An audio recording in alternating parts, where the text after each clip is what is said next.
Ang susunod na programa ay rated PG. Patnubay at gabay ng magulang ay kailangan sa mga batang manonood. Bawat tao ay may kwento. Kwentong personal sa bawat isa. Karanasang puno ng saya, lungkot, tagumpay, pagkabigo, pait at pag-asa. Iyan ang mga bagay-bagay na pag-uusapan natin dito sa Buhay Buhay.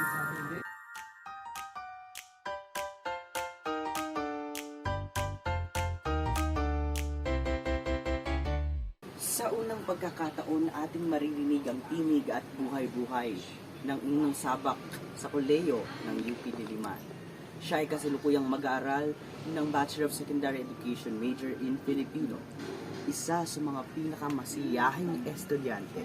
At ngayon, mas kilalanin pa natin ang kanyang buhay-buhay sa likod ng ngiti.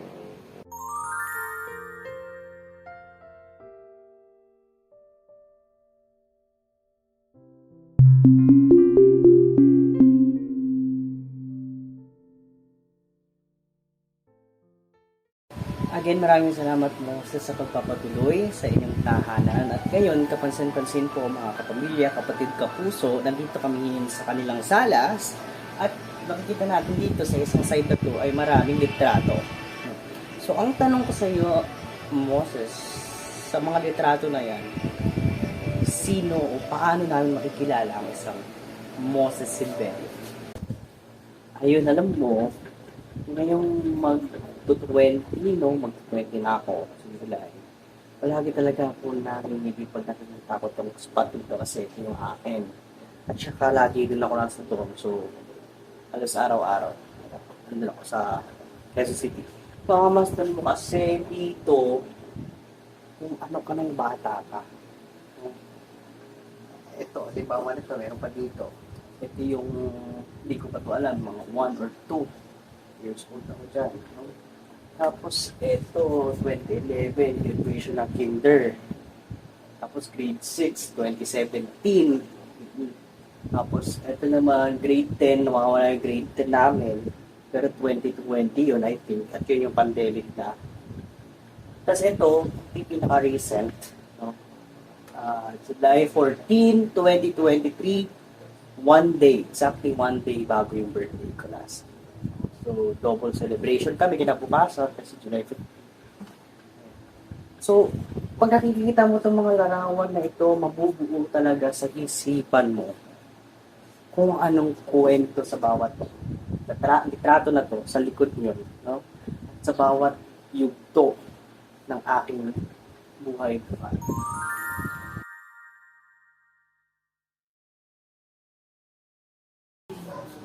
Kanina napahapyawan na tayo sa maikling kwentong buhay-buhay, Moses. Pero ngayon, isa-isahin natin yung bawat yugto nitong buhay na ito. Simulan natin yan sa usapan kung anong mga istorya o nakakaanging kwento tungkol sa iyo sa loob pa lamang ng yan o ng sinapupunan ng iyong nanay. Hanggang makalabas ka ng buhay. Okay. Interesting yung unang mong tanong. So, well, paano ba nasisimula? So, tinignan ko ang album ko nung bata ako. Tapos, hiningi ko ng kwento, no, sa mga kasama ko sa bahay. Isa sa mga pinaka-naalala kong kwento sa ng aking nanay, may palagi daw niya akong kinakausap nung nasa tiyan pa lang ako. No? So, feeling ko, doon pa lang, na-develop na yung tinatawag natin prenatal memory, prenatal learning. No? Sabi din kasi ng mga expert, mga studies, nakakatulong yung pagproseso ng gano'n ng nanay o ng isang magulang sa anak habang nasa loob pa ng tiyan. Isa pa, yung kwento din na yung pagdating ko ng toddler, yung medyo nauna daw akong maglakad kaysa magsalita. So, medyo parang contradicting naman. Dahil, lagi ako kinakausap, pero late pa rin ako nakapagsalita. No? So, hindi ko alam kung anong explanation doon, pero, sa madaling sabi, yung prenatal learning na yun, ay parang nakatulong sa akin, no? Personally, dahil Filipino sila magsalita, Tagalog, mas na-develop nga ako sa pagiging Tagalog, pagiging Filipino. Mas minahal ko, kaya nga, yun ang introduction sa akin kanina, major in Filipino. No? So, kung naalala ko lang, itong medyo malaki na ako, 7 years old na siguro ko, no? Kasi 7 years apart kami ng kapatid ko, no? Nung buntis naman siya sa susunod namin na kapatid, sa bunso, na babae, no? Ginagawa ko rin yung kinakausap ko sa tiyan ni mami yung kapatid ko. So, yun. Talagang parang gawain naman talaga yun ng isang nanay, no? Hindi naman talaga siya unique para sa amin o sa akin lang, diba? Pero yun, yung gandang idea dun is dapat talagang kausapin yung bata para ma-develop na raw yung native language niya kahit pa infant pa lang or kahit pa fetus pa lang, no, nasa loob ng tiyan. Isa pa pala, yung epekto siguro ng teratogen, tinatawag, no, yung nakaka-influence sa magulang o sa nanay, yung second hand smoke, diba? Dahil yung tatay ko isang chain smoker, malamang sa malamang, naka-apekto yun. Dahil hindi naman agad makikita yung effect, no? Nung pagiging asthmatic ko, paglaon ng panahon, dahil mga grade 1, early childhood, mahina yung baga ko. Umiinom ako ng 2 uri ng gamot, isang transparent, isang kulay pulang parang dugo. Kaya iniinom ko siya, ayaw kong inumin dahil sobrang pakla at sobrang pait ng lasa. So, feeling ko naka-apekto din yun, teratogen, diba? So, in total, overall, pag sinabi kong prenatal, no, itong larawan na ito, larawan ng ngiti, pero hindi lahat. I mean, pinatakpan lang siguro ng ngiti na ito yung mangyayari pa sa mga susunod na yugto ng buhay, no? So, ayun, may mga positive, may mga negative na epekto, no? And then yun nga, mga ideas na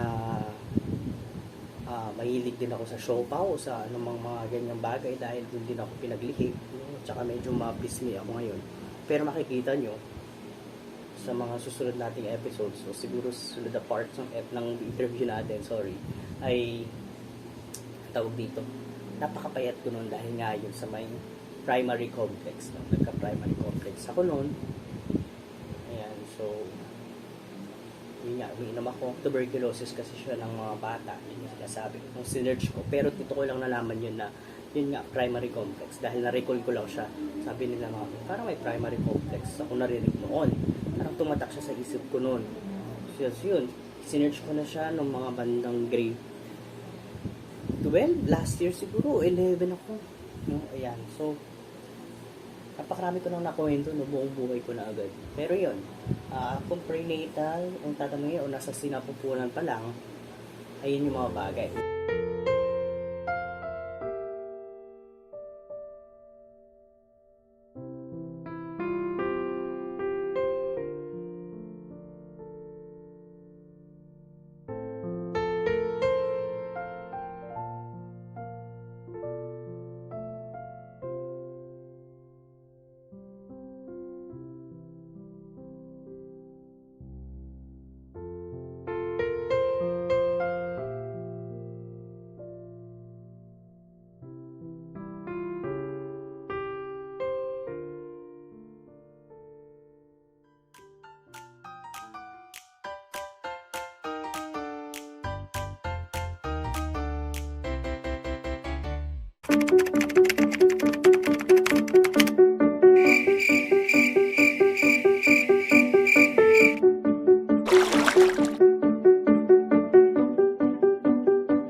Mag-iisang taon ka na bang gumagamit ng Brand X?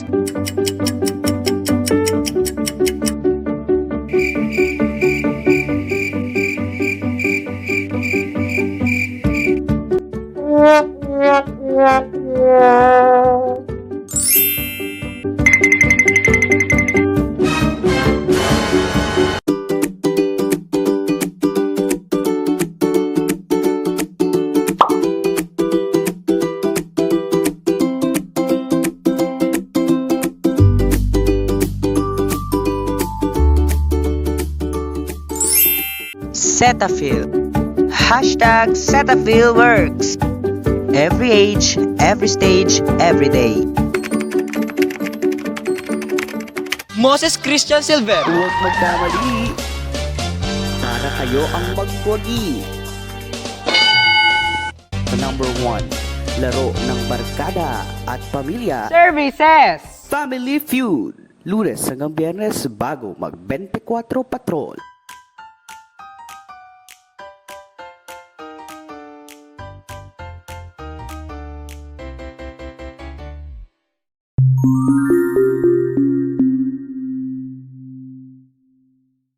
Kanina na pag-usapan natin ang prenatal o yung bagong pumanig ng anak si Moses hanggang sa matulis kong magsalita at paglakad o yung tinatawag natin root. Ngayon, pag-usapan naman natin ang iyong kwentong buhay-buhay siguro bandang 3 to 6 years old. Tinatawag natin early childhood. At para matulungan kang ma-record ang mga bagay-bagay, ito may papakita kami mga larawan sa iyo at baka pwede mong ma-share kung anong relevance o kwento nito para sa iyo. Ay wow, may pagano. Sige. Simulan natin. Para sa unang larawan,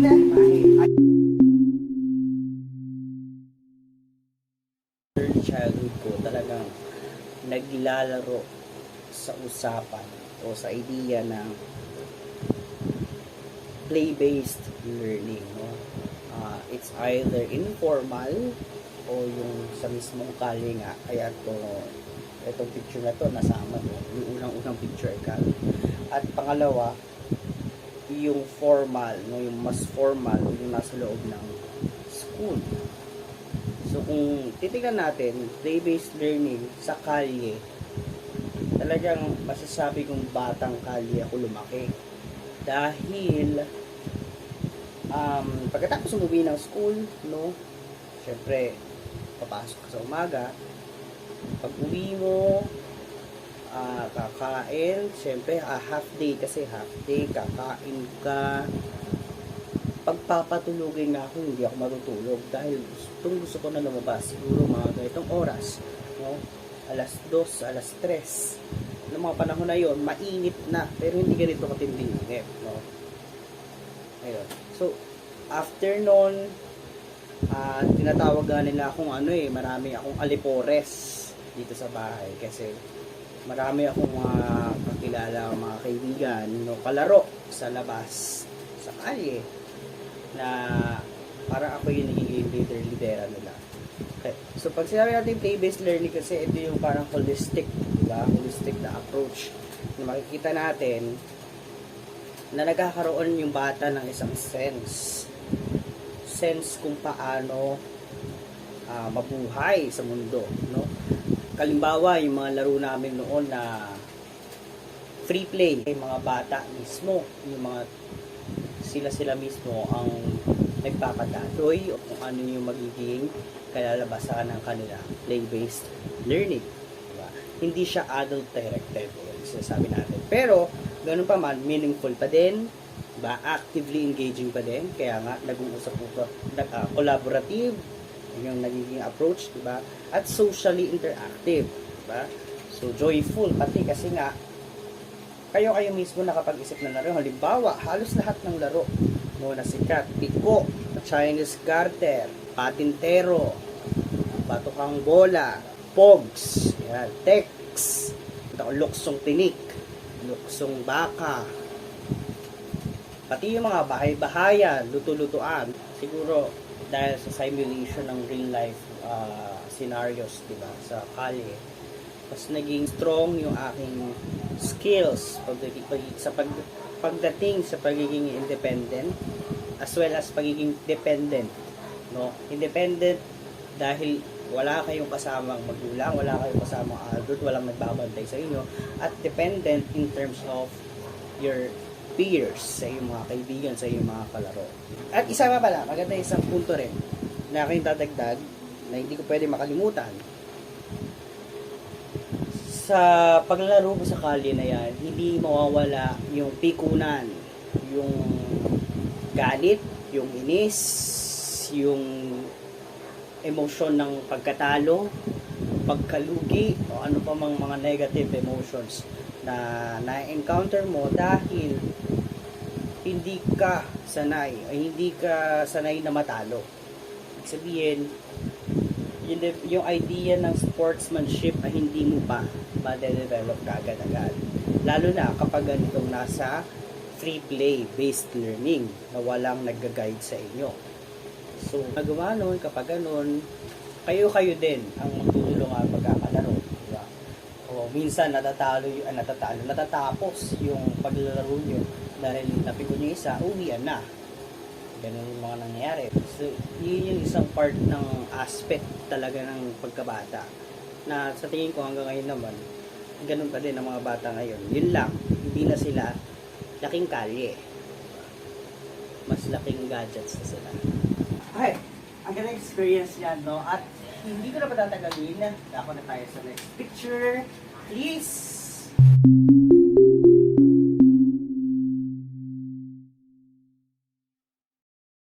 So ngayon, pag-usapan naman natin yung play school tsaka Lego. Etong dalawa naman na to, kung kanina ay labas ang usapan, I mean, may kalaro ka, no, may kasalamuha kang ibang tao. Etong play school at Lego, yung paglaro ng Lego, dito ka naman sa loob ng bahay, no? Dito naman ako sa loob. At play-based learning pa rin siya naman kung may tuturin dahil naglalaro ka, no? Basically, nanonood ka ng mga naglalaro, diba?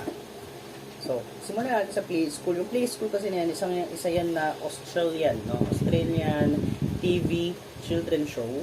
Yung TV show na to, children-centered talaga siya. Child-centered focus yung kanyang binibigay, no? O kinikater talaga yung mga bata.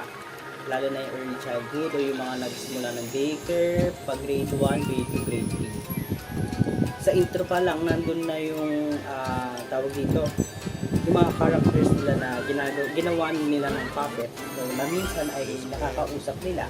Diba? Kahit sila ay mga may edad na, adult sila kung matuturing, o teachers or facilitators. Ganun din, parang ganun din yung idea ng Art Attack, no? Sa Fabulous Clues. Though hindi ko na siya masyadong naabutan.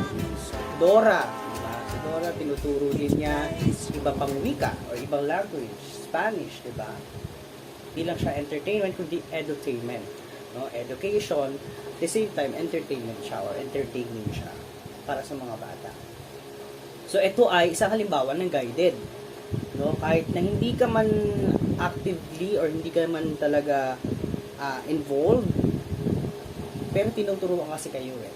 So, ginaguide pa rin kayo kung paano gawin yung isang bagay. Halimbawa, gumawa ng building, sinawa sa papel. So, may mga ganon na halimbawa. Kaya sa Lego, addiction, no? Lego addiction. So, na-addict din ako sa Lego talaga dati. Kung saan nakakagawa ko ng iba't ibang uri ng tao kasi may mga tao yon, yung minifigures na tinatawag. Tapos Lego sets, diba? Makakagawa ka. O kung hindi ka man makakagawa, mangiinggit ka na lang talaga sa mga nakikita mo sa TV or sa YouTube, diba?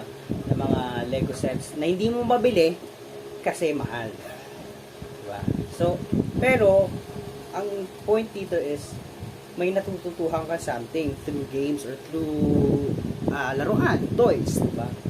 Which is physically mo na nahawakan, natotouch, tangible, at yung play school na napapanood mo lang at hindi ka talaga actively involved. May dalawang aspect yun na ngayon. Panahon ko ngayon, I mean sa edad ko ngayon, ay meron siyang parang counterpart, no? Halimbawa, sabihin natin yung mga panonood ko ng play school, Art Attack, dati, ngayon, mas engaged na ako sa mga game shows, no? TV shows, reality shows. At yung Lego naman, ma-discover ko yung Minecraft, tsaka yung paggawa ng mga miniature, diorama. Ginawa ko yung school ko dati sa Minecraft, o di kayo SM namin dito sa amin. So, ayun. So, naging tuntungan ko siya, naging foundation ko siya sa paggawa ng mga bagay-bagay, yung mga hobbies, no? Kung maituturing ko sa ngayon, sa kasalukuyan. At, no, last but not the least, picture number 3. Reveal.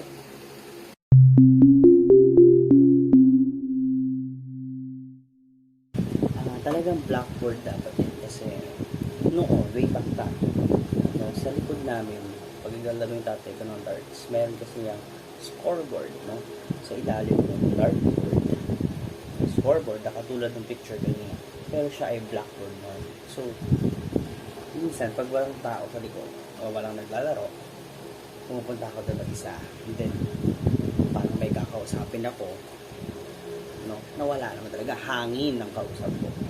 Okay, meron chalkboard. So, magsusulat-sulat ako tungkol sa mga Filipino, di ba? Tapos, that time, gumagawa rin ako ng mga exams.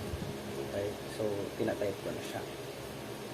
So, yung mga ganong bagay, yun yung role-playing ko as teacher, di ba? Yung sabi natin, teacher-teachera. No? It's a form of free play. No? A role-playing game, a social drama game. A play, di ba? Sabi nga natin. Pero ikaw lang mag-isa. Sabihin, hindi ka rin guided ng adult. So, yun yung nag-inspire sa akin. Yun yung nag-motivate, no, sa akin na maging isang teacher. So balikan lang natin konti yung kanina, ano, yung sa may in terms of emotions, di ba? No, school play-based. I mean, pag nasa school ako, kasi una kalye, sa labas ka, yung pangalawa sa loob ka ng bahay. Ito namang pangatlo, blackboard, di ba? May-relate ko rin siya sa loob ng classroom. Pero wala akong maalala talaga. Kasi wala akong maalala ng mga bagay-bagay na naging kami sa loob, no? Siguro late na siya, middle childhood na siya. So basically, next parts na siya. Pero hindi ko talaga maalala na bandang grade, siguro kinder, grade 1, grade 2, grade 3, hindi ko maalala na gano'n. No? Wala din tuloy akong matandaan na kung paano kami kinakonfront or paano kami kinakausap ng teachers, di ba? Gaya ng napag-usapan natin sa class, nung napag-usapan namin sa class, na dapat maging meron tayong mga visual aids ng emotions o di kaya scheduling ay yung mga emotions na halimbawa happy, sad, angry, di ba? Yung nasa inside out, yun yung basically, di ba? Yung mga feelings, wala kang matandaan na gano'n. Siguro dahil bata pa rin naman ako. Pero isa lang maalala ko na ang kwentong alam ko ay tinulak ako sa basurahan dahil nakikita ko yung sarili ko, nakahiga ako sa sahig katabi ng basurahan. Pero hindi ako na-shoot sa basurahan, iba yun. So katabi ko yung dalawang basurahan, doon nasa gitna ako. Pero, nitong nakaraan lang na siguro 2 years, nakita-kita kami magkaklase ng kinder at LM. Ang kwento naman nung parang tumulak sa akin, siya pala yung natulak at ako yung nanulak. No? So, medyo malabo yung yung memory ko doon sa part na yun. Hindi pala ako socially active, no, sa school. At saka naalala ko pa, nagpanata makabayan ako, napili ako kasi on the spot pipili, flag ceremony.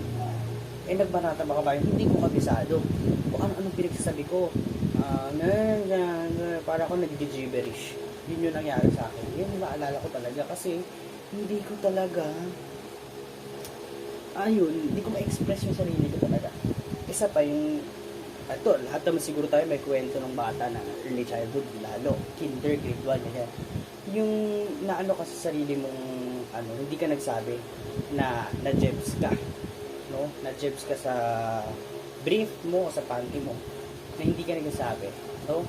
Siguro lahat tayo may part na ganyan sa buhay natin, no? Ayun, no, pagdating sa ganitong edad kasi, no? Wala pa kasi sila masyadong alam, di ba sila realistic mag-isip. Kaya, teacher guides, no? Guidance talaga ng teacher ang importante dito. Naalala ko lang nitong nakaraan, I have this opportunity na makapag storytelling, no? One day, storytelling sa daycare dito sa aming barangay, sa katabing barangay, sorry. And, ayun, nakikita ko doon yung teacher na kung paano niya nalalapitan, na pagsasabihan yung mga mag-aaral, yung mga students, na, makinig na kayo kay teacher, makinig na kayo kay, Sir Moses, o mag-storytelling na sila. Kaya ang hindi makikinig, hindi bibigyan ng prize. Ang hindi makikinig, papalabasin ni teacher, papauwiin ni teacher. So, mga ganong words, no?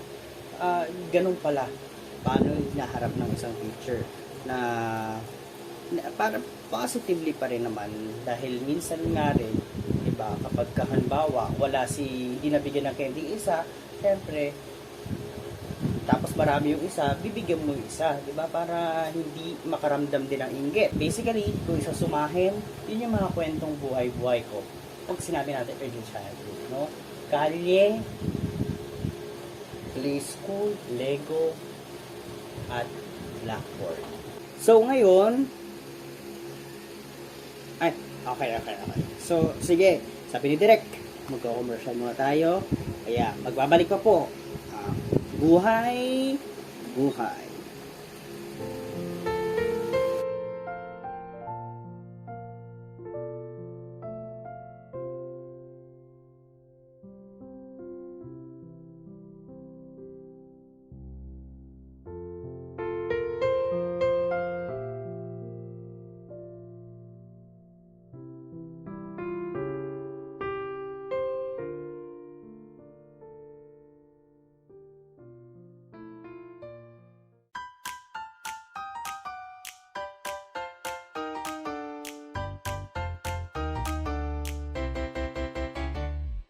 What time is it?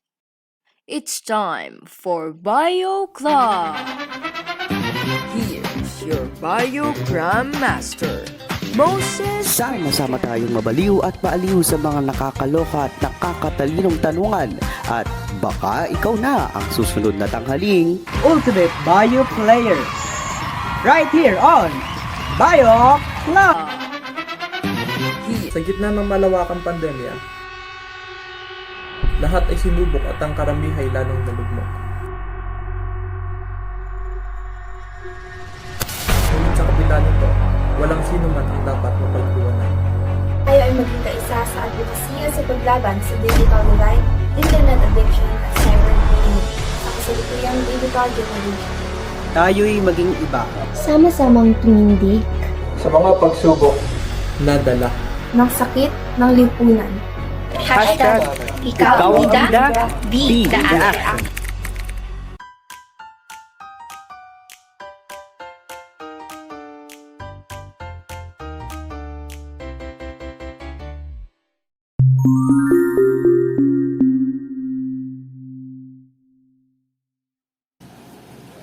Muli nagbabalik tayo dito sa Buhay.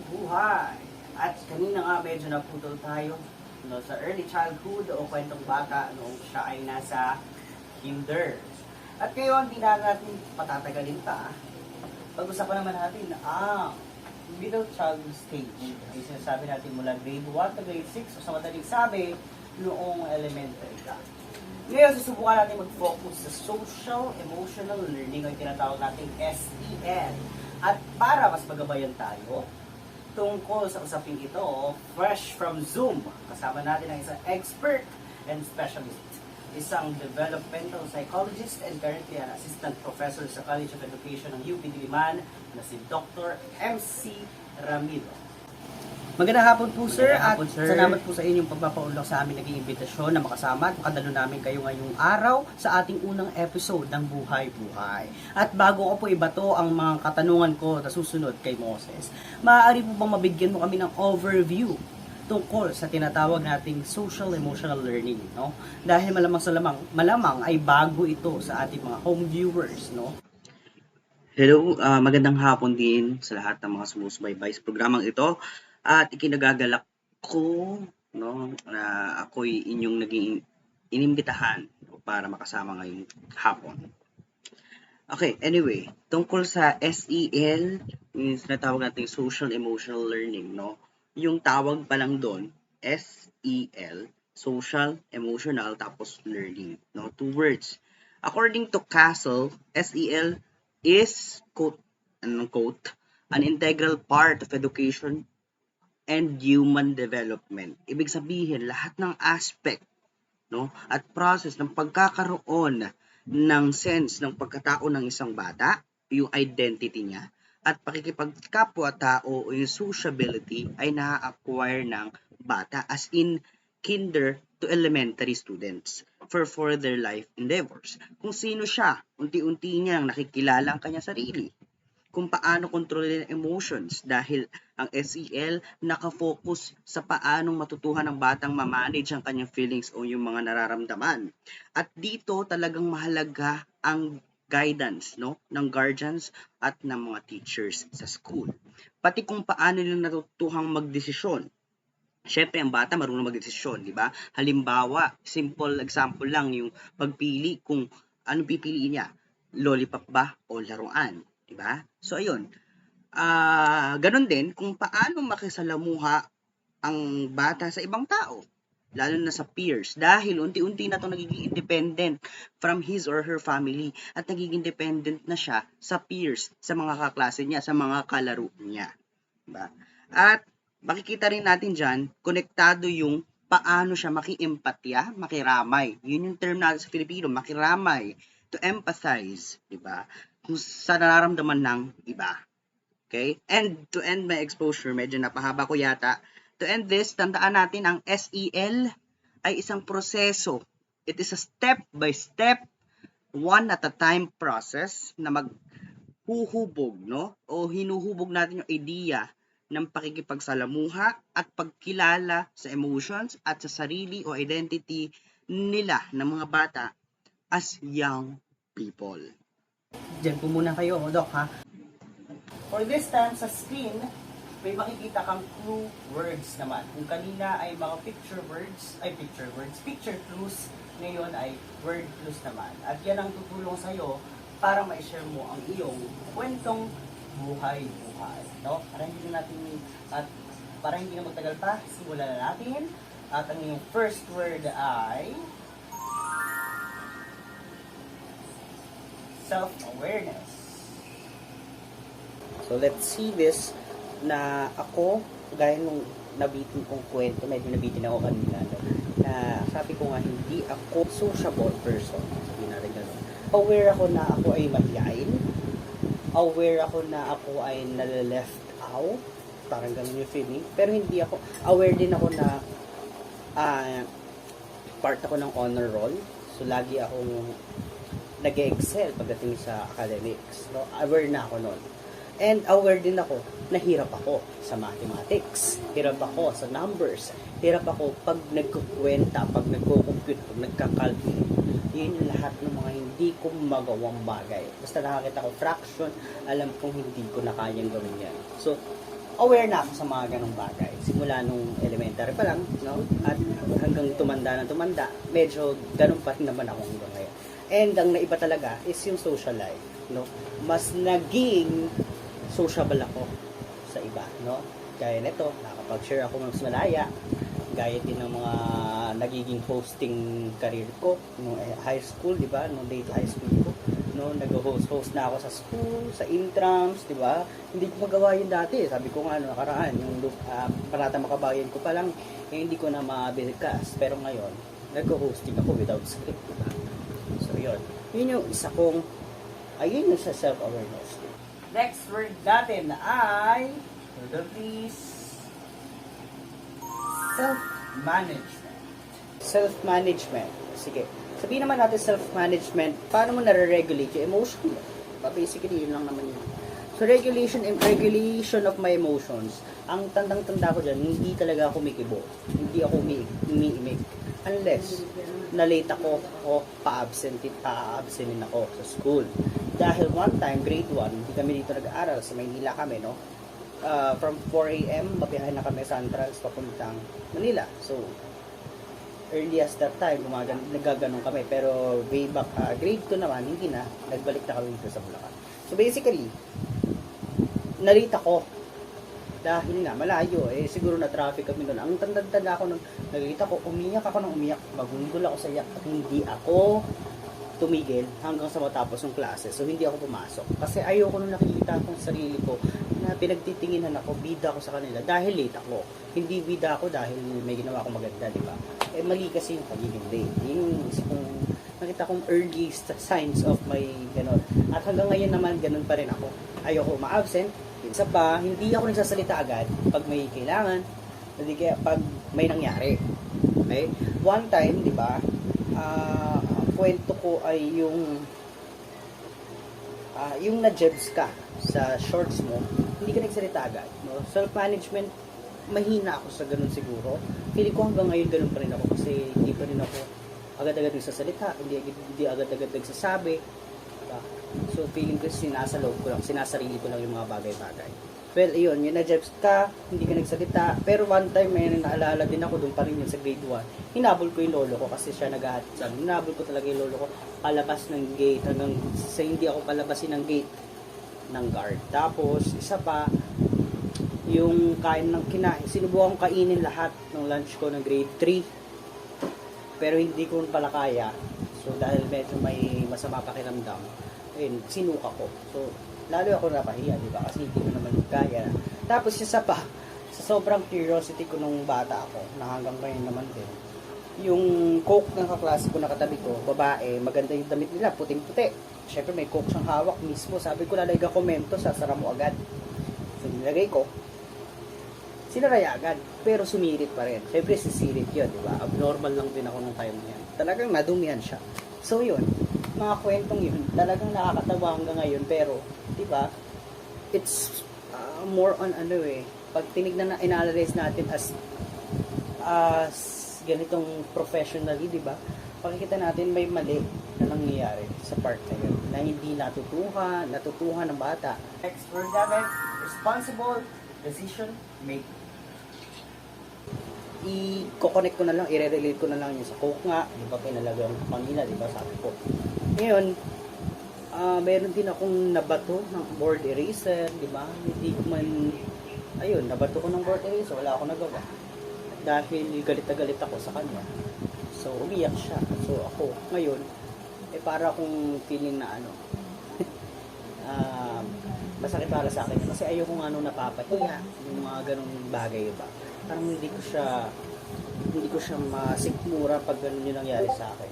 Kunwari, pati yung mga yung pagkataas ng kamay pag recitation, na hanggang ngayon namang college, ganun pa rin ako. No, feeling ko kasi, mali yung sagot ko. Pero actually, tamang-tama pagkatapos i-reveal ng sagot ng teacher, yung sagot. Diba? So, hindi ko ginagawa yung dapat gawin, diba? Yung mga choices ko rin, may dalawa ka lang namang dilema dun it's either tama o it's either mali ka. Pero hindi ko siya ginagawa, hindi ko siya tinuloy kasi nga, baka feeling ko nga, laging mali. Diba? Ano pa pang decision making skills ko?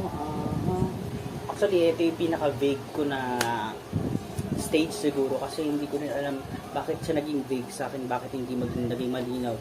Ang dami kong years noon, diba? Grade 1, grade 2, grade 3, grade 4, grade 5, grade 6, 6 years yun, pero hindi ko alam bakit ganun siya kalabo sa memory ko.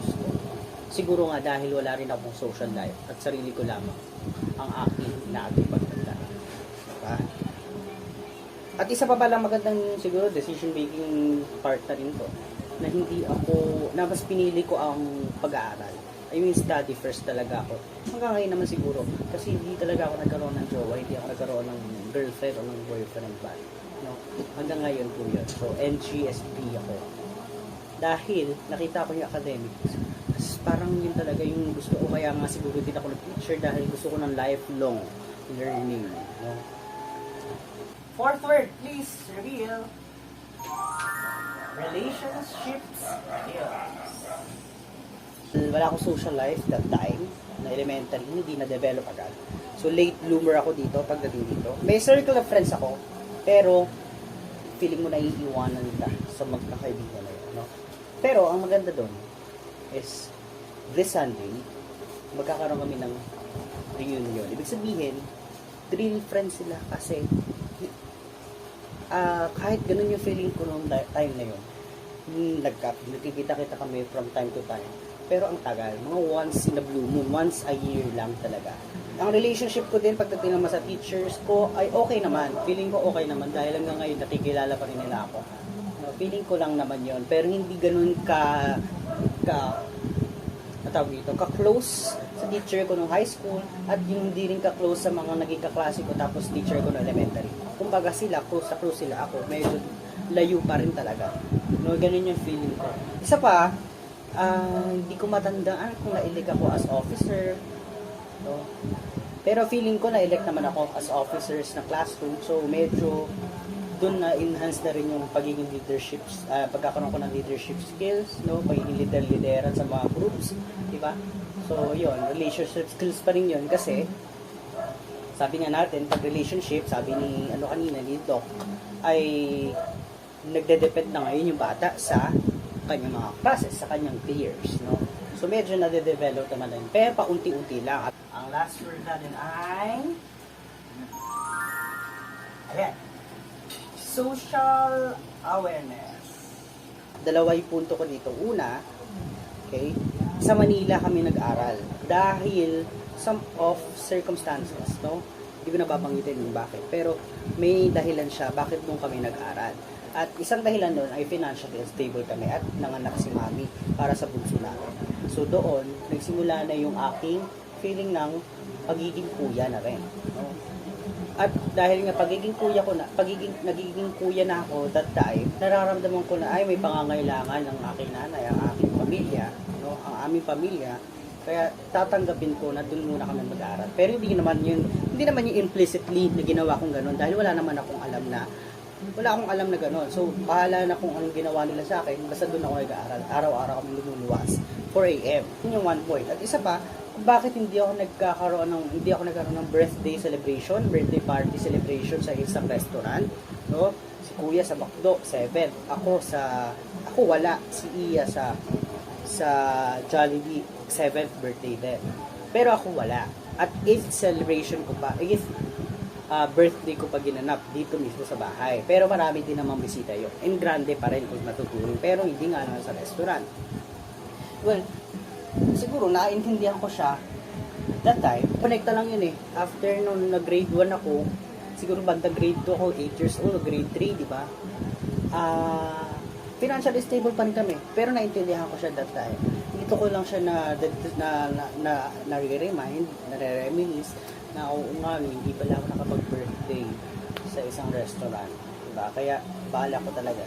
Sa 21st, debut yun, diba, ng lalaki. Gusto ko talaga makapag-celebrate. Kahit one time lang. Isang beses lang sa buong buhay. Thank you so much for that, Moses. Napaka-fruitful ng ating naging usapan at halo-halong emosyon din ng ating narinig. So maraming salamat sa iyong mga i-share ulit. At si Doc MC, baka may sasabihin po kayo? Napakinggan ko lahat ng istorya niya ni Sir Moses at good luck sa iyong future career. At kapansin-pansin na napaka-natural lang na mangyari lahat nun sa isang bata generally. And this is a reminder to our education sector, no, na dapat lagi nating concern ang mga students. What I mean is, let's focus to enhance the capacities and capabilities of our teachers. Siguro through series of seminars, webinars siguro, and workshops, no, to cater well the diversity and uniqueness of each and every student we have or we handle. Diba? Dahil gaya ni Sir Moses o ni Moses, marami siyang bagay na hindi niya agad natutuhan noong bata. Elementary, which is dapat doon pa lang nade-develop na. O hindi man agad na-develop, unti-unti na niyang na-develop. Pero ang nakita ko is high school, diba? So, adolescence period na siya, doon niya pa lang nakikita yung nakikilala yung sarili niya. Well, may mga late bloomers din naman talaga. So, hindi naman, iba-iba naman din talaga ang takbo ng buhay ng tao. Maraming salamat po ulit, Doc MC, sa inyo. Napakahusay na pagbabahagi ng inyong kaalaman at knowledge tungkol sa ating usapin ngayong araw. At ayun nga, sa ating pupabalik, dyan po muna kayo, Doc, ha? At Moses, Okay, no problem. abangan natin ang ating mini Basta dito segment. lang ako sa... Magsabalik pa po ang Buhay Buhay.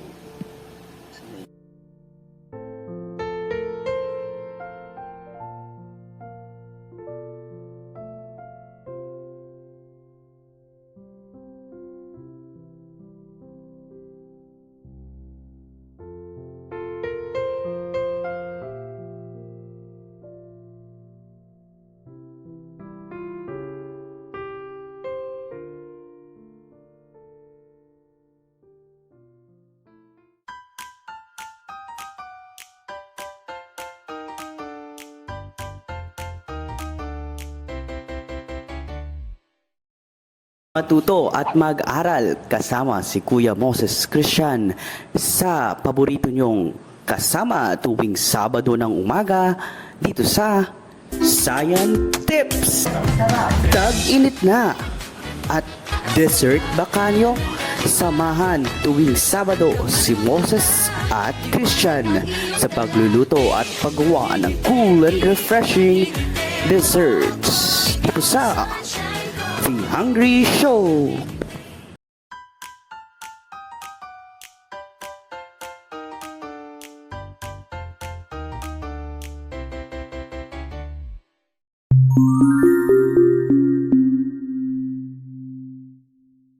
Babalik tayo dito ngayon sa Buhay. At ngayon, medyo special to part na itong episode natin ngayon dahil nandito ang ating mini-segment na gaya na sinabi ko kanina at pinaka-inaabangan dito sa Buhay. Bakit? Ito ang tinatawag natin ni Fast Talk. Okay. So, parang fast talk lang ito, ngunit, diba? From the word itself, past, pag-uusapan natin, ng bahagya lang naman yung past o yung nakaraan ni Moses, no? At ito ay may kinalaman pa rin sa kanyang mga kwentong buhay-buhay dahil pagkatapos natin mag-fast talk ng 1 minute, ay pwede niyang i-explain further, palawakin yung kanyang mga explanation, no? Tungkol sa mga naging kasagutan niya. Okay. Let's play Fast Talk! We have 1 minute timer. Starts now. Cutting o absent? Cutting, jiwa o jowa? Jiwa. Akads o lakads? Akads. Ano ba natin niya? May bisyo o wala? Wala. Mag-aasawa o hindi? Wala. Sa akin hindi. Straight or bi? Straight. Hosting or teaching? Teaching career. Teacher. Education talaga. Teaching dream school. Bulsula State University. Paano mo hinaharap ang problema mo? Problema yan, ilipas din yan. Basta gawin mo lang. Harapin mo lang as in, do you have ears to lean on? Friends, meron. Ay, feeling mo ba, one time, you will be alone? Oo, feeling ko. At mapupunta tayo, message na lang sa iyong old self. Message mo sa nakaraan. Message sa sarili. Nandito ko ngayon, pero yung height ko, kasing height mo pa rin ako. Ayan! And that's a wrap para sa ating fast talk. Tapos ng ating 1 minuto. At ngayon, sa sinabi ko kanina, bibigyan natin ng pagkakataon na ipaliwanag ulit niya ang kanyang mga sagot or whatever story na gusto pang kwento, no? Hindi mo para sa word life. Actually, hindi ko pipiliin parehas eh. Siguro late na lang. Wala pang late choices. No, yun. Cutting, pero nasubukan ko na mag-cutting kasi. Kaya yun lang napili ko. Hindi naman yung cutting talaga na talagang cutting. Pero kung hindi ko talaga siya intention, may talagang priority lang talagang nangyayari. So, no, na kinailangan kong unahin, di ba? Kasi, ito, usapan natin ngayon ay high school na, di ba? Ang pangalawang tanong, jiwa at, ayan, buti mayroon pang ano dyan, jiwa o jowa? Pinili ko jiwa, syempre, dahil hindi naman ako nagkaroon ng jowa at hindi, ayan, siguro grade 7 ako nag-start ng crush. Nung elementary ako, kung hindi ko nabanggit kanina, talagang hindi ko alam yung idea ng crush o kung meron man, hindi ko alam na crush tawag doon. So, ang alam ko lang meron ako nagugustuhan na isang girl, no? So, yun. Tapos ngayon, nung high school, ayan, dyan na nagsimula yung everyday chat, pang chat-chat mo siya, nireregaluhan mo yung girl, di ba? So, may part talaga siya, di ba? Nagkakaroon ka ng affection. or di kaya infatuation lang, di ba? Iba pa yung infatuation at yung tinatawag nating love talaga. Ngayon din, ACADS o LACADS, ito dapat balance talaga, no? At nung high school ako, nung adolescence ako, na-balance ko yan, no? Talagang ACADS, bakit ko nasabing ACADS? Dahil nasa honor roll ako. And actually, I graduated grade 10 as top 1. First time ko yun maging top 1 with highest honors. And grade 12, sorry. Itong high school last year lang, sariwang-sariwa pa, fresh na fresh. Ako ay with highest honors din. Pero hindi ko alam kung ano yung top 1. Okay? So, kaya ACADS. Pero LACADS talaga, part yan ng buhay hanggang ngayon naman. At nung high school talagang siguro every day, uuwi ka sa bahay ng iba bago ka umuwi sa bahay nyo. So, yun. Part siya ng buhay ng isang teenager. Hindi yan mawawala. Yung sunod na tanong, may bisyo o wala? Hindi ko alam kung ano tinutukoy mo dito. Kung may gugustuhan ko ba yung may bisyo o wala. Or ako mismo may bisyo o wala. Kahit ano pa man yung tinutukoy, ayoko nang may bisyo. No? Lumaki ka kung may tatay na may bisyo, may naninigarilyo. Okay? So, hindi ko siya gusto dahil feeling ko masakit sa lalamunan. Diba? Ay, sa lalamunan. Sorry. Sa baga. Sa lungs. Diba? At mahina nga yung lungs ko, gaya na nakakwento ko nung prenatal, pa lang tayo, ng infancy pa lang tayo. Ayun. So, bakit ko pa itatry? Diba? At pagka-try mo yun, talagang hindi mo na siya tatantanan, sabi nila. At yan ang unang-unang kabilin-bilinan ng aming nanay sa amin. Yung mami. Mag-aasawa ba o hindi? Feeling ko ngayon hindi ko pa siya masasagot, no? Ito ay part ng identity, no, na isang tao. Feeling ko hindi as of now, kasi feeling ko ang hirap-hirap magkaroon ng asawa. At ang hirap-hirap bumuhay ng isang anak. Sunod, straight or bi, hindi ko din alam kung sinutukoy mo dito, straight ba ako or bi ako, or yung gusto ko ay straight or bi. Sagot ko kanina straight, pero minsan bi. Actually, hindi pa rin ako tapos sa stage na yan. Sabi nga natin, di ba, may crisis and commitment stage. Yung crisis stage, patuloy exploration mo sa isang identity mo o sa isang part ng iyong pagkatao. At yung commitment stage, ibig sabihin, okay na, tapos na. Okay ka nang wala ka nang ina-explore pa. Hindi ka na naghahanap ng alternatives. Hindi ka na naghahanap ng options, no? Basically, dito sa part na to, sa gender identity, sexual identity, hindi ko pa siya tuluyang nasasabi sa aking mga kapamilya, pero si kuya alam niyang siguro bisexual as of now, kasi hindi ko alam nagugustuhan ko parehas yung isang lalaki at isang babae, no?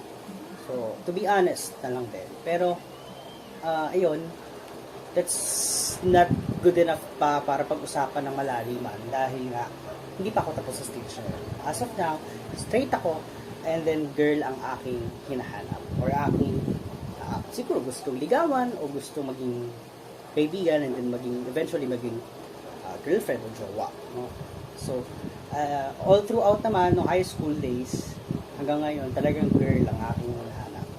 So dun yung aking focus, pero at the side na-attract ako sa mga boys. Hosting or teaching, ayun, teaching talaga ang aking gusto.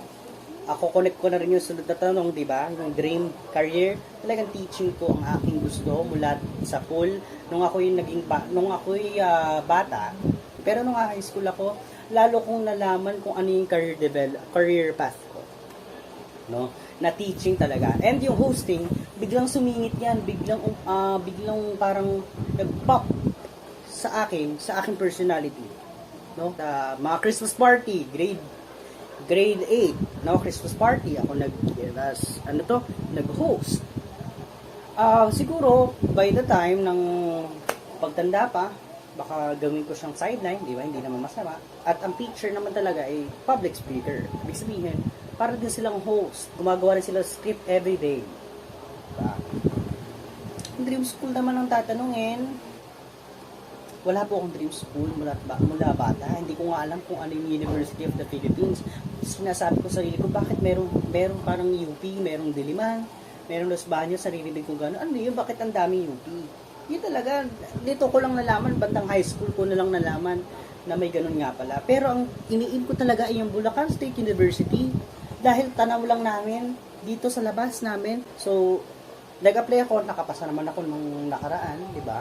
Pero dahil nga nauna si UP at kailangan madaliin dahil May 3 naglabas ng results, May 15 kailangan meron ka na results at wala pa si Bulso, napilitan akong mag-apply dahil maganda rin naman ang UP dahil tatak UP na yan eh, di ba? At nakapasa tayo sa UPCA, thank you, no? Thank you sa Panginoon natin. Dahil nandito na ako ngayon sa University of the Philippines, sinisikap at pinagsusumikapan natin maging isang scholar ng bayan. Sunod, paano mo hinaharap ang problema mo? Ito, sabi ko kanina, hinaharap ko siya as in face it. Diba? Face it. Ganun lang. Parang, pero minsan, alam mo, mayroon yung times talaga na hindi mo talaga kaya. Yung tipong madedepress ka sa sobrang bigat, sa sobrang stress, diba? Sa ACADS, tapos sasabayan ng personal problems, tapos sasabayan ng maingay na paligid, tapos sasabayan pa ng emotional damage. Talagang mahirap, no? Pero pag ganun, talagang continue pa rin. One time nung high school ako, may nangyari na hindi ko nasasabihin, pero napakabigat yung pangyayari na yun. Hindi ko nga alam kung paano ko siya nairaos. Ang alam ko, araw-araw akong parang nagkukubli sa isang upuan, sa sofa, halimbawa, ganyan. Para ko namang problema, aligag ka. And then, pray lang ng pray. Feeling ko yun yung naging sandalan ko, sandigan. Yung prayers talaga. No, as a religious person din kasi, from a religious family. Face it as in mag-sorry ka kung may nagawa ka ng mali, di ba? Talagang aminin mo. Talk to him or to her personally. So, ginawa ko naman siya. Kaya siguro naging ganun din yung mga nangyari ngayon. Ayun. Talaga kasi yung high school talaga ang pinakamagulong parte ng buhay na isang estudyante. Sa totoo lang. Do you have, friends to lean on? Feeling ko, oo. Pero ito yung isang fact sa akin na kahit nasa likod ng aking mga ngiti, di ba? Sabi nga natin sa aking title na to. Sa likod ng ngiti, hindi ko maramdaman na meron akong masasandalan. Pero alam ko nandyan sila. Alam mo yung tipong nanghihingi sila ng tulong. One tag lang sa akin sa GC. Moses, patulong nga, pahanap ako ng template. Moses, pagawa nga ako ng tula. Moses, pwede mong gawin to. Pwede bang gawan mo ko ng essay? Actually, nasasagot ko sila within the day or within an hour. Pero ako, hindi ko magawang gawin yun. Yung tipo mag-chat ako, friend, palagay ng paggawa naman ito. Friend, meron ba kayo ganito? Friend, pasagot naman ito. Hindi ko siya ginawa talaga. Hindi ko magawa. Feeling ko na yung helplessness, hindi ko alam kung ano yung tamang term. Feeling ko, helpless ako sa mga kaibigan ko kasi hindi ko alam kung papansinin nila ako, gagawin nila yung pinapagawa ko, na hindi ko tulad ko, sinabi nila, gagawin ko talaga. Kasi gusto ko yung nakakatulong ako sa iba. Pero ako, hindi ko alam kung gusto ba nila akong tulungan talaga. Kung labag ba sa loob nila or bukal sa loob nilang tulungan ako. So basically, hindi ko na lang siya ginagawa. Simula to nung high school, gano'n na talaga. Hanggang ngayon college, iba na yung circle of friends, di ba? Pero ganun pa rin hindi ko talaga ginagawa. Feeling mo ba ay magiging alone ka? Feeling ko may time, di ba? Kasi nagiging pasarili na ako minsan in terms of may problems, hindi ko sinasabi sa iba. Kasi gusto ko sarili ko lang. Kaya minsan mabigat talaga sa damdamin. Lalo na yung tulad sa birthday party. Dahil, though elementary pa yun, dinadamdam ko, kinikimkim ko pa rin siya. Kung may message nga ako, sabi ko nga kanina, di ba, magkasing height pa rin kami, masakit yun, pero okay lang. Kung mag-a-add pa ako ng message, siguro, be good to yourself, love yourself, about yourself talaga kasi wala na may ibang masasandalan talaga kundi ikaw at ang Diyos lang. Diba? Yun lang talaga ang kinakapitan ko. Ikaw, sarili mo, ang Diyos, at pamilya mo. Kung may kaibigan ka man, tapat, na totoo, andyan din yan. Be good to yourself, love yourself, have a break sa lahat ng mga bagay na ginagawa mo, and mag-me time ka lagi. M-E, me time. Importante yan. Lalo na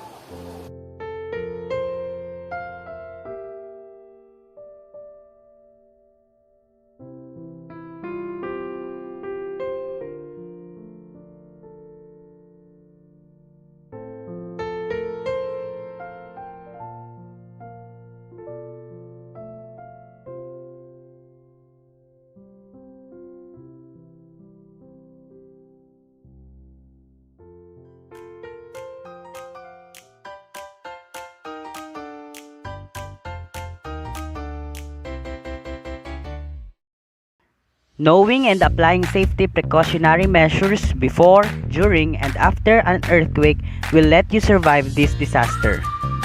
During an earthquake, you should stay calm if you can feel that there are tremors or shaking of the ground. If you are indoors, stay inside the house or inside the building and get away from windows, falling objects, appliances, or anything that may fall and cause harm and injury. Immediately do the duck cover and hold protocol. Duck or get under a strong and sturdy table or desk, or if there is no sturdy table available, go to a wall without windows. Next, you must cover first your head with objects such as pillow, rag or mat, or book.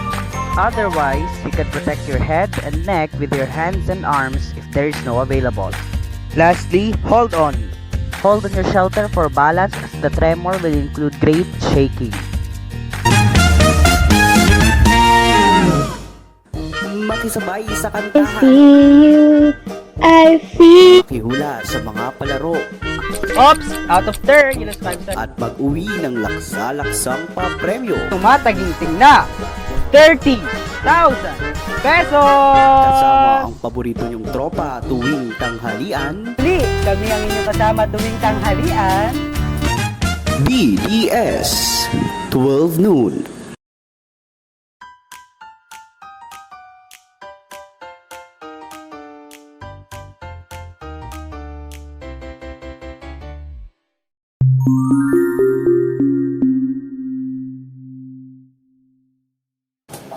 Muli tayo nagbabalik dito sa Buhay Buhay. For this time, siguro we will have some sort of a heart-to-heart talk. No? Finally, nandito na tayo sa ating huling bahagi ng ating episode. Napagkasya natin sa almost 1 hour episode natin ng halos 2 decade, no? Na buhay ng ating kapit-kapitagang guest for our pilot episode. Sir Moses, at ngayon pa lamang, no, papasalamat na again ako sa iyo, no, for accepting our invitation. So yun, let's proceed na nga sa ating mini segment na tatawagin natin Final Moments with Moses. So, my first question is, ilang taon ka na?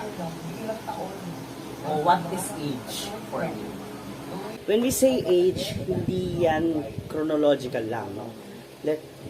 Ibig sabihin, no, kagaya nung unang meeting ko with my professor, no, ang ganda ng pagkakasabi niya, pagkaka-introduce niya sa amin ng age. Ang age ay hindi lang number, no?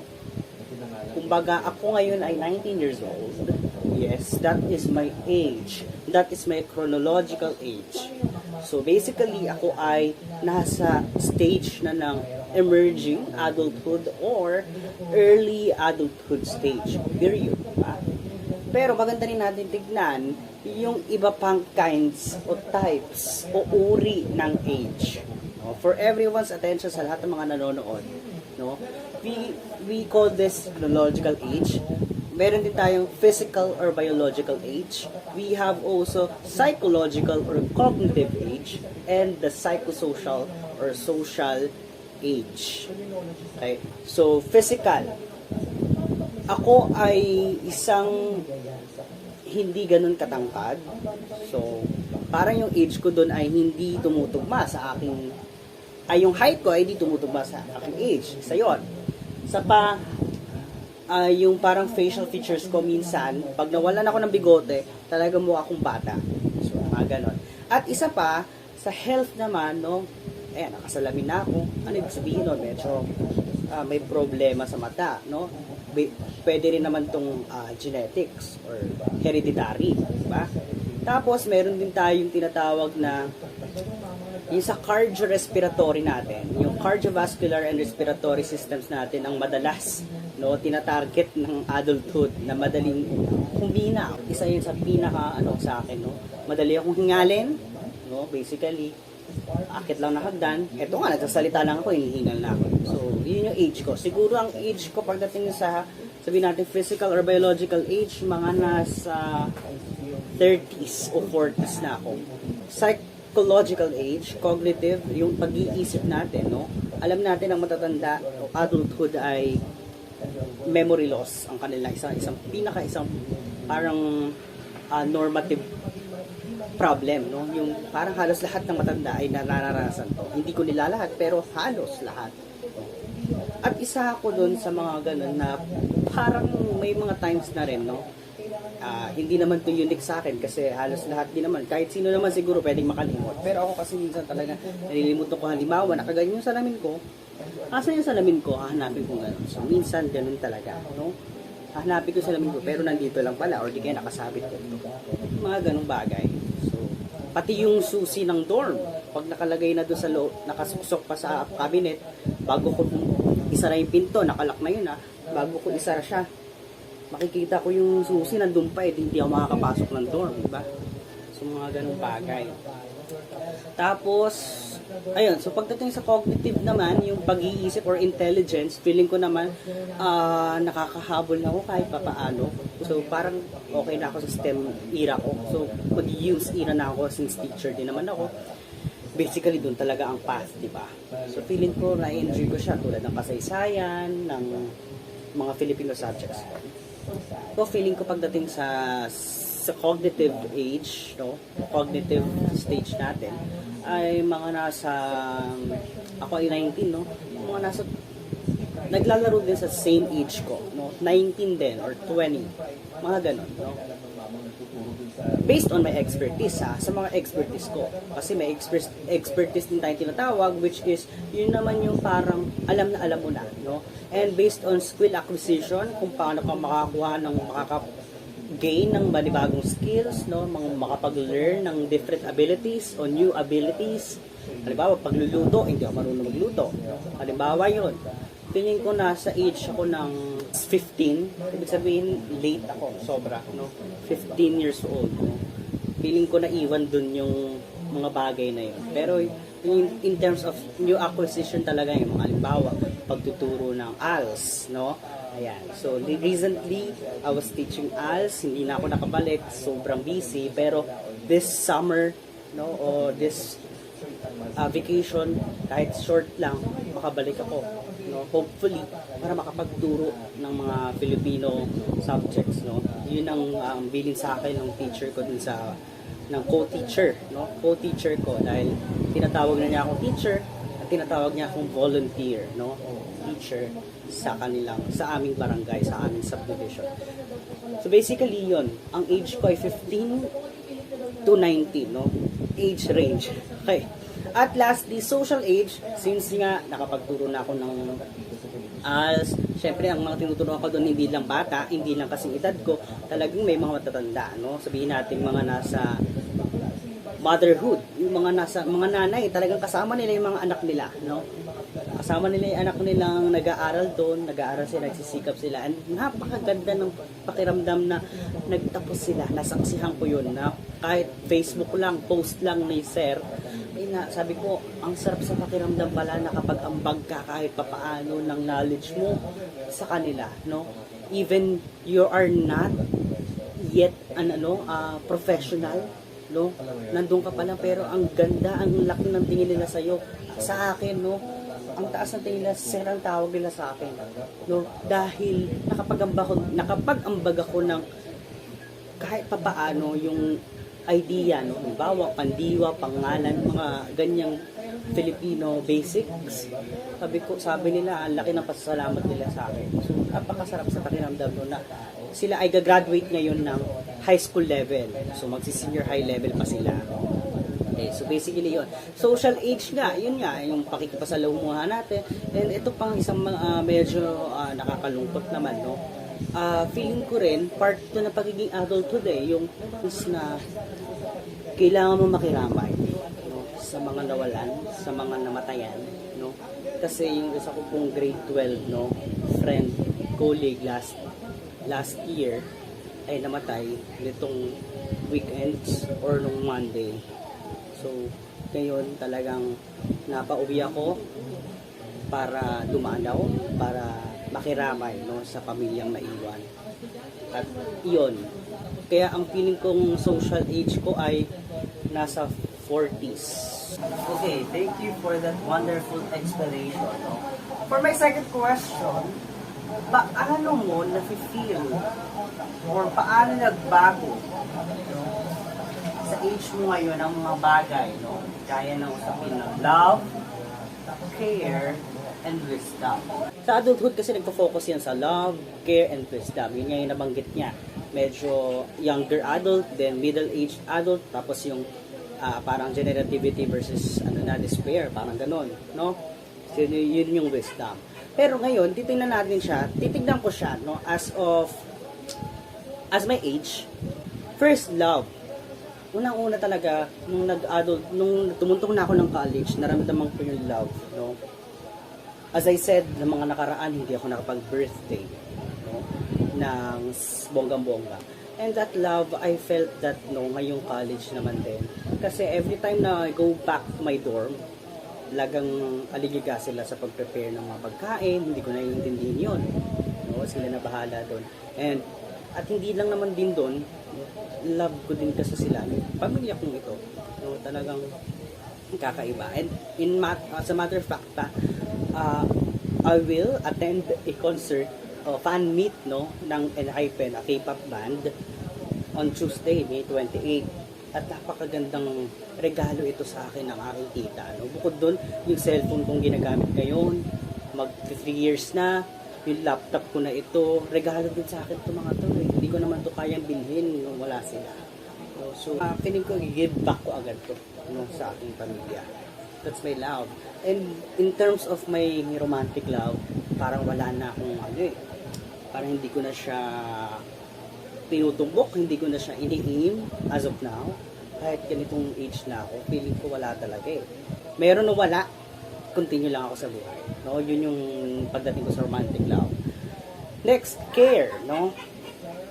Ang care, tinatry ko siyang sa friends, sa community at sa church, no? Nabanggit ko sa friends, talagang as in nga, mamaya, meron kaming gala midway friends, no? High school friends, friends sa dorm, merong friends sa kabilang dorm, merong friends from Bulacan, merong friends from Eduk. Iba-iba eh, no? So, ayun. Maganda siyang tignan, no? As care din dahil inaalagaan mo yung tawag dito, relationship nyo as friends, no?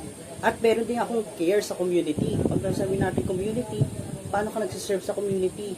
Diba? Nakikita ko na kasi ito as nag-emerge na adulthood nga, no? At especially my mother works at CSWD o City Social Welfare and Development.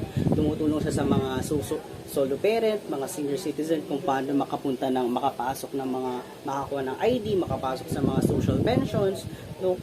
Maganda kong nakikita yun eh, parang inspiration ko ang nanay ko dun sa bahagi na yun. At tulungan din ang iba pang nangangailangan. At gaya ng pagtulong ko sa ALS, no? Nabanggit ko na naman yung ALS. Ayun. So, maganda kong nakikita inspiration din yung kuya ko. He was part of the mission nitong last week lang, no, na West Philippine Sea Coalition atin ito. Even on December last year, isa siya sa mga unang nakaapak, no, sa bangka, kahit kalabanin at paikutan sila ng China, napakatapang niya, no? Talagang bilib na bilib ako sa kanya. So yun, mga part na yun eh. Lahat kami dito sa bahay halos tumatanda na, no? Hindi naman tayo bumabata. At isa na lang yung kapatid kong mag-high school na rin. No? Ibig sabihin, patungtong na rin siya doon. So nakikita ko na yung mga bagay-bagay. Ganito pala pagka tumanda na tayo. Iba-iba na tayo ng tinatahak. Minsan lang kami nagkita sa bahay. So napakasaya ko na rin. Pag nakita-kita kami, sabay-sabay kami kumain. Mga ganun bagay. Lastly, here sa church, no? I was a servant then in my childhood days. Pero ngayon, nagsiserve ako as yung taga-edit. Yung mga taga-edit ng tarpaulin, no? For announcements, no? Taga-design ng t-shirt kasi fiesta, no? So magandang experience din talaga ito, no? At recently lang din nung Holy Week ako ay kinuha as one of the 12 apostles that will act, no, for the washing of the feet and for the whole Holy Week celebration, no? ng simbahan namin. Naging part din naman ako ng Santa Cruzan naman din ng simbahan as one of the escort, no? So, na ngayon ko lang to na experience, ngayong emerging adulthood na ako. So, napakaganda, no? Bagong mga karanasan, bagong mga na hindi ko alam na magagawa ko pa pala. Maraming salamat para doon. Ang napakaganda ng iyong mga nag-share. At huling-huli na, okay? This is your final question na para sa what is your future career? Nakikita mo na ba talaga ito? Or there are times na feeling mo mataliwa, makanan, may pakumpa sa iyong journey or your travel papunta doon towards your continuous learning and professionalism. To synthesize this stage, no, kung ano yung ako ngayon, nakita ko kasi ang adulthood ay responsibility, no?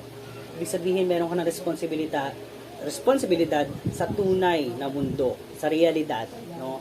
Nung bata tayo, ang responsibility natin, mag-ayos ng gamit, mag-aral lang mabuti, magbugas ng pinggan, o di kaya maghanap ng trabaho na, kung ano-anong trabaho, anong peking trabaho, no? Ibig sabihin, hindi ka sa reality gumagalaw. Pero ngayong adulthood, you must learn how to act responsibly, no? Kaya nga, sa lahat ng mga aking mga ginagawa, hanggat maaari, hindi ako absent. Hanggat maaari, hindi ako nalilate. Hanggat kaya ko, ipapasa ko on time. Or even before time. Ganun ako ka-active, ganun ako siguro kasipag na rin, no? Sabi nga nila, ganun ako, napakasipag ko daw, no? And even this kind of platform, kahit na simple lang ang hinihingi, no? Ay nagawa ko pang gumawa na parang television show, no? So, ayun. At yun nga, professionalism at saka lifelong learning, no? Ang magandang, isa sa pinakamaganda kong nakuha na pag-aralan at nakita, no, na-realize ko ngayon lang na adulthood ako, ay ang pagbabasa ng libro, no? Actually, yun na ang pinagkakaabalahan ko ngayon na bumili ng libro at magbasa-basa, no? Kasi nakikita ko siya as essential part, no? Bago ka magturo ng isang language as an educator of language. And lastly, to tell you, no, na ang lifelong learning ay isa sa 6 na signature traits ko. Aside from humor, alam na nila lahat yun na baka makita pa lang nila mukha ko nga humor na agad ang naiisip nila. Pero yung lifelong learning talaga and the leadership I have, yun yata yung top 3 ko. Part na yun ng pagiging ako, no? At to end, no, hindi mawawala yung title. Bakit ito yung title na kinuha ko sa likod ng ngiti?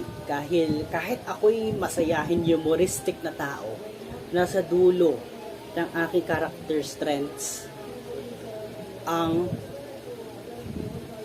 love, no? Kasi yun nga, parang deprive ako sa bagay na yun. At nakita nyo ako nakangiti, palatawa, laging joker, pero beyond that, marami akong kwento, no, na hanggang sa sarili ko na lamang. At yun ang aking buhay.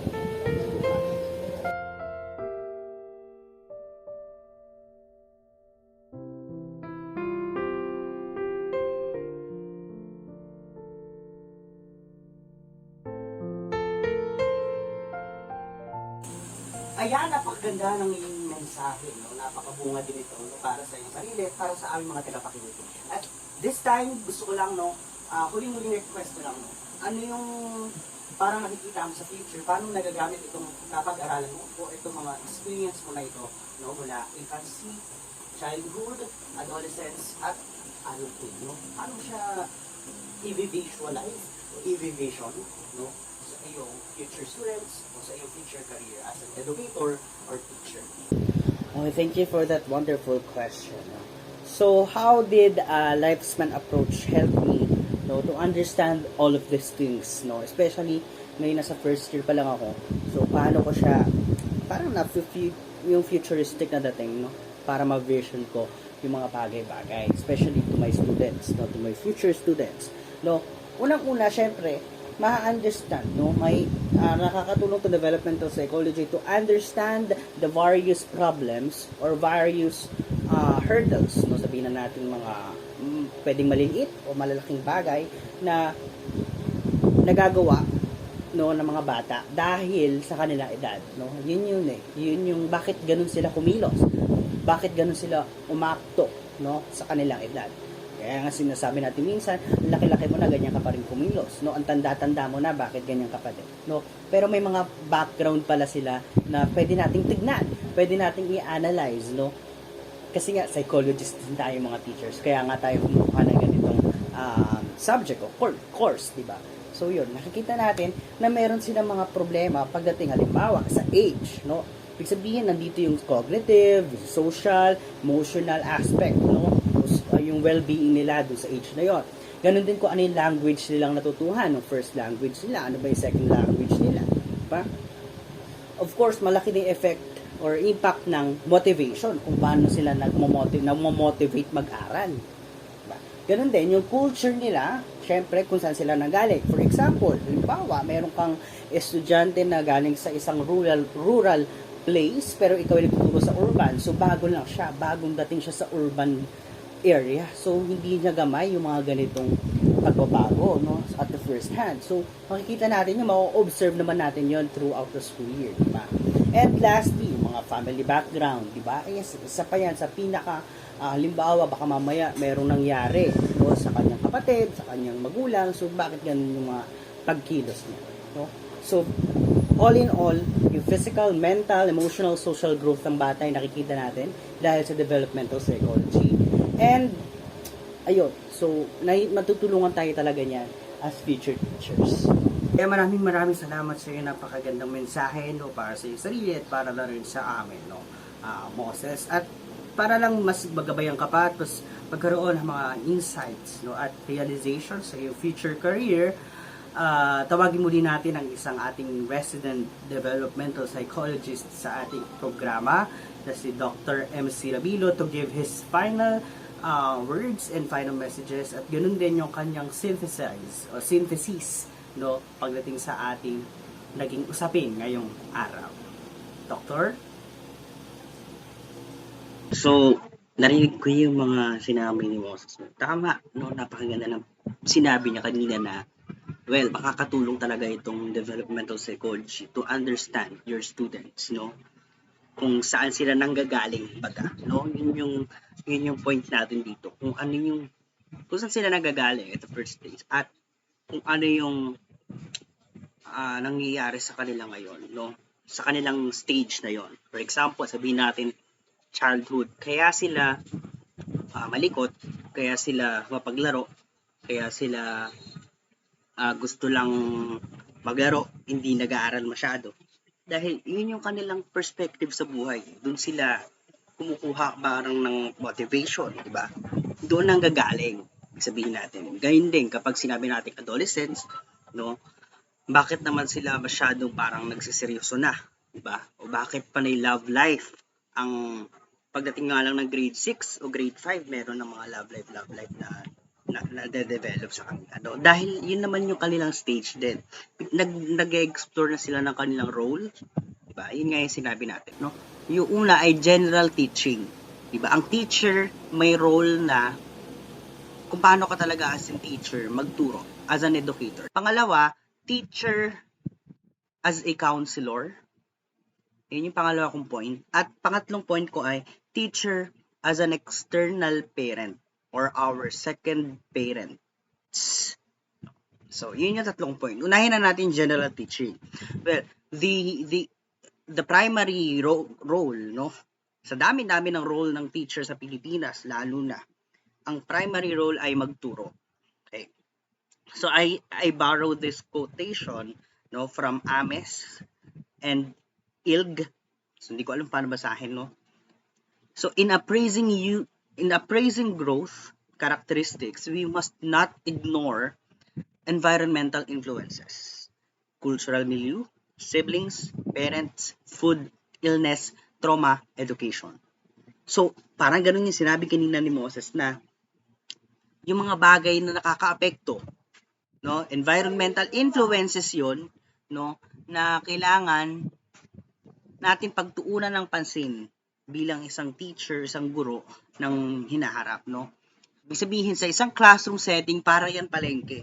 Sa palengke may mayaman, may mahirap, may nagtitinda, may may kargador, no, may mga nagde-deliver ng produkto, may mga nagtitinda ng gulay, ng prutas, iba-iba, halo-halo ibig sabihin, no. So kaya nga sinasabi natin kapag maingay isang classroom, parang palengke, no. Sisigaw si president ng class, para tayo nasa palengke, manahimik muna kayo. So mga ganung bagay. So ano ibig sabihin ko nito? Halo-halo talaga, no, yung ating karanasan, unang-una, kultura, pangalawa, at yung background. Halimbawa, family background, sabi kanina ni Moses. No? Lahat yun nakaka-apekto. Sabi pa nga dito, illness, food. Kung ang food, importanteng bagay yan. Sabi rin ng isang study, ayon kila Lally and Mangyon, hindi ko mabasa, the first 3 years of a child's life are critical to a child's overall brain development. And actually, ito ang isa sa problema ng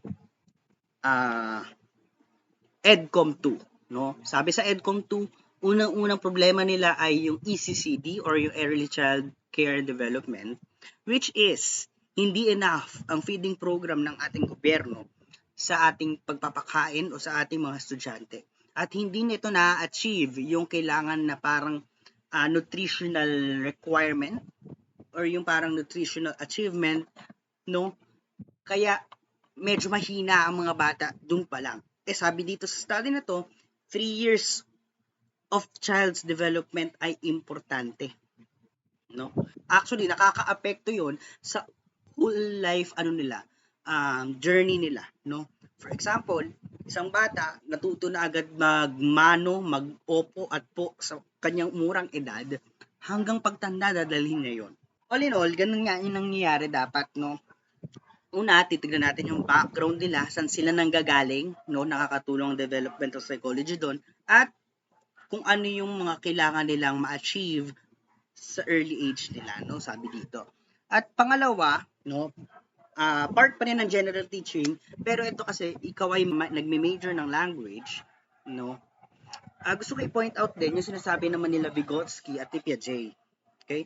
Magkaiba sila, di ba? Parang nagkakatunggali yung pinagkukumpara nga lagi yung kanilang mga theories, no? So ito gusto ko i-point out as a language teacher, the future, no? Etong both theories na to ni Vygotsky at Piaget ay may sinasuggest na pareho, no? Magkatulad to na in a sense na teachers are only guide or facilitators. Okay? You are not a director, no? You are a facilitator. Ang director dito ay mismo mga estudyante. Sila dapat ang gagawa ng kanilang sila dapat ang nagkokontrol ng kanilang inaaral o sila ang mismong kumikilos, no? Para ma-enhance ang kanilang pag-aaral or yung kanilang knowledge, no? Kay Vygotsky, the teacher must establish opportunities for them to learn and to collaborate with their peers. That is important, yung peers at yung collaboration. While for Piaget, the teacher must support or provide support for children to explore their world, no? And discover knowledge on their own. So, yun yung magandang point out natin, no? So, general teaching, ibig sabihin kung paano ka magtuturo as an educator. Okay? 3 punto. Una, yung cultural milieu o yung background ng estudyante na lalaman natin. Dapat alam natin, no? Para hindi natin agad sila i-judge. Bakit ganun sila gumilos? Bakit sila ganun gumalaw? Kahit ganito na edad nila. No? Una-una, wala sa edad yun. Tatandaan natin yan. Diba? Ang age is just a concept. It's just a number.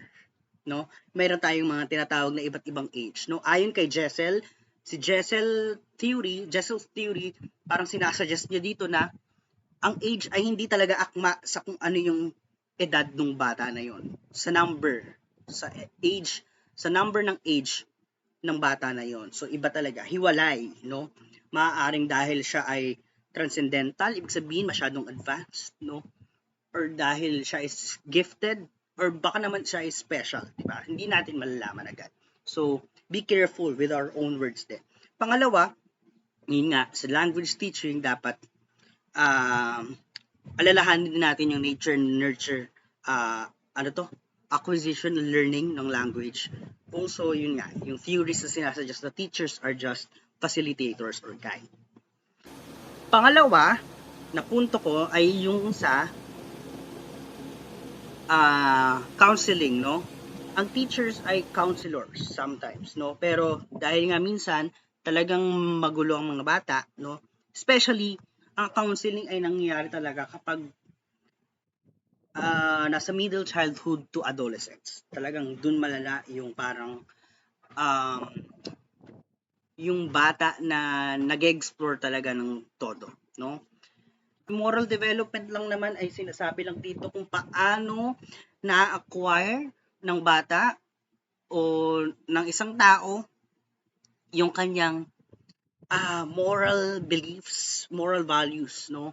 Bukod sa religion, bukod sa constitution na meron tayo, no, sa legal basis or sa religious beliefs, no?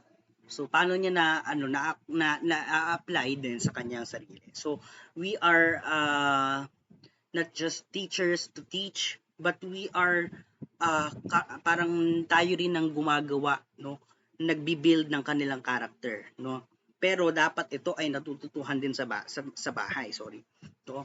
Sabi nga nila, sabi dun mga matatanda lagi na ang unang guro ay ang nanay, ang bahay, sa bahay. Pero parang nangyayari, sinisisi pa ng mga nanay, o ng mga tatay, o ng parents, ang teacher, bakit ganito kayo kumilos, no?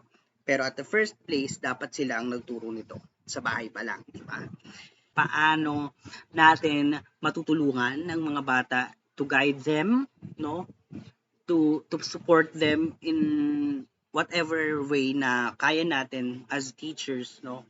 Kasi yun ang parang magpapaano sa kanila in the right path, no? So yun.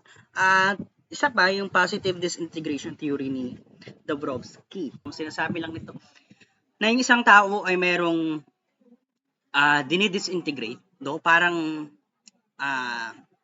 baga nagtatranscend ka, nagtatransform yung iyong identity or yung true self mo dahil nagdidisintegrate ka by level by level. Ibig sabihin, may mga tinatanggal kang bagay sa iyong pagkatao na yun ang magpapa-transcend sa iyo, yun ang magta-transform sa iyo to this person who you are now, no?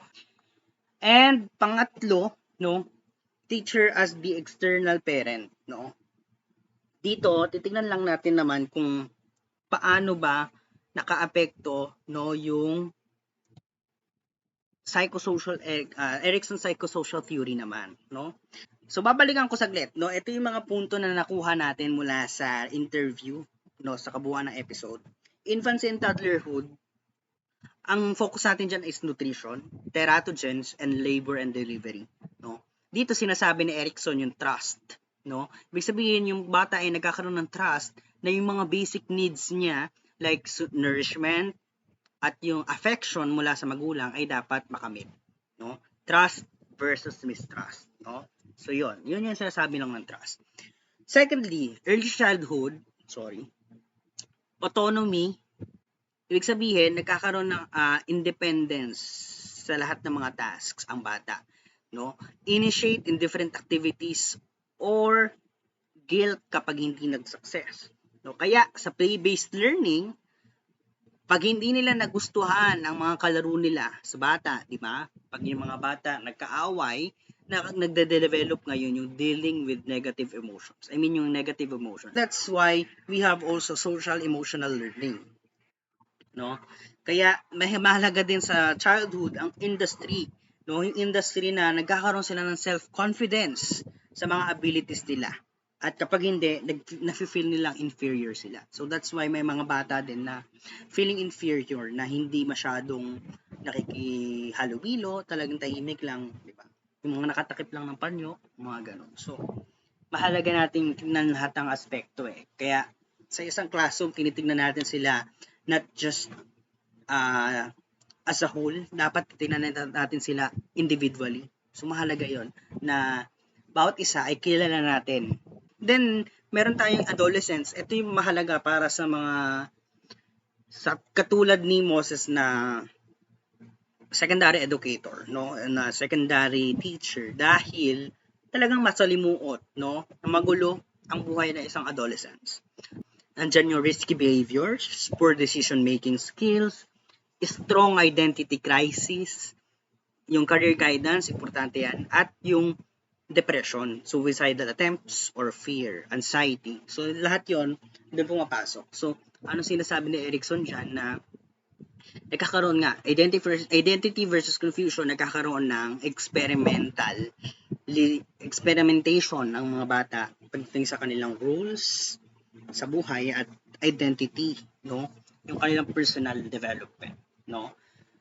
So, and then yung adulthood, syempre, sinasabi lang naman dito yung intimacy, yung love natin, yung generativity, yung wisdom natin, at yung care, and then yung wisdom for the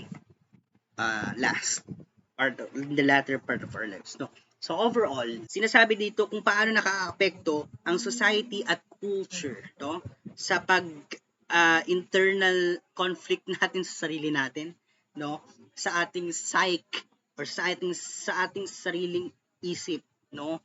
Kaya natin nagagawa yung mga bagay-bagay na maaaring tugma sa ating kagustuhan o maaaring hindi naman natin gusto pero yun talaga ang parang tinatalhana, sabi nga natin. So overall, no, kikita natin dun sa development, no, pansariling development ni Moses na different persons have unique abilities, have unique experiences, no? Iba't iba tayo ng karanasan. So makikita natin to pag nagtuturo na tayo, bakit iba-iba ang sipag, paano gumawa, kung bakit may mga tamad, kung bakit may sobrang aga magpasa, kung bakit meron sobrang late magpasa, fourth quarter na, first quarter wala pa siyang grade, no? So kasi iba-iba tayo, no? Iba-iba tayong klase ng tao, no? Alam natin meron tayong brain, sabi ni Chomsky, meron tayong pare-parehong brain, nakakapag-acquire tayo pare-pareho ng language. Pero iba-iba yung process natin ng pag-acquire ng language. Merong taong mabilis matuto ng English, merong taong mabilis matuto ng Filipino, merong taong kaya magsalita ng Filipino and English ng pantay na pantay o equally, no? Developmental psychology really taught us, no, how to manage our expectations na rin sa ating mga bata. Dahil sa sarili mo, o kilala mo sarili mo, magaling ka sa ganito, magaling ako sa ganito, magaling akong magsalita sa Filipino, magaling kang magganito sa Tagalog, no? Malalim ka mag-isip sa Filipino, critical thinker ka, no? Expected mo na sa sarili mo. Pero kung bata ang iyong kaharap, yun ang tulong sa ating developmental psychology, that all of us are different, all of us are unique in terms of trait, in terms of psyche, in terms of temperament, in terms of everything, no? Culturally, socially, emotionally, mentally, psychologically, physically, we are all unique. Isang libro ng buhay ng ating pansamantalang isasara. Bawat karanasan at istoryang ibinabahagi ay tiyak kapupulutan ng aral at inspirasyon sa buhay. Abangan ng mga susunod pang mga kwentong buhay na tiyak ay pipisil at kukurot sa ating mga puso at isipan. Magkita-kita tayong muli sa susunod ng Huwebes sa isa na namang makabuluhang kwentuhan dito sa Buhay Buhay. Okay, cut! Yan, maraming salamat po, Mr. Moses and Mr. MC, para sa ating unang episode. Successful, everyone!